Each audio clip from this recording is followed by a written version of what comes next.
কিশোরগঞ্জে প্রতিপক্ষকে ফাঁসাতে নিজের মেয়েকে হত্যার দায়ে বাবাসহ তিনজনের মৃত্যুদণ্ড দিয়েছে আদালত। কিশোরগঞ্জের করিমগঞ্জ উপজেলার প্রতিপক্ষকে ফাঁসাতে নিজের মেয়েকে হত্যার দায়ে বাবাসহ তিনজনকে মৃত্যুদণ্ড দিয়েছে আদালত। এছাড়াও প্রত্যেককে 50,000 টাকা জরিমানা করা হয়েছে।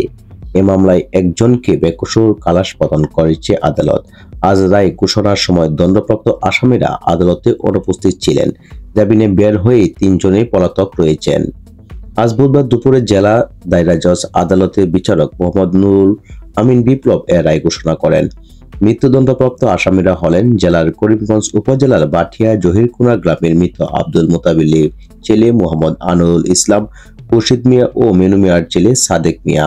মামলা বিবরণে জানা যায়, 2016 সালে 11 আগস্ট সকালে মৃত্যুদণ্ডপ্রাপ্ত আনোয়ারুল ইসলামের 12 বছর বয়সী মেয়ের মরদেহ বাড়ির পাশে বাঁশঝাড় থেকে উদ্ধার করে পুলিশ।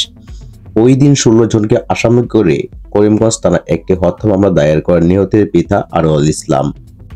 পরে 2018 সালের 7 ফেব্রুয়ারি মামলা তদন্ত কর্মকর্তা করিমগঞ্জ থানার এসআই মীর মোহাম্মদ মুকসেদুল আলম তদন্ত শেষে উক্ত ঘটনায় মামলার বাদী নিহতের পিতা আনোয়ারুল ইসলাম সহ 4 জনের বিরুদ্ধে আদালতে অভিযোগপত্র দাখিল করেন।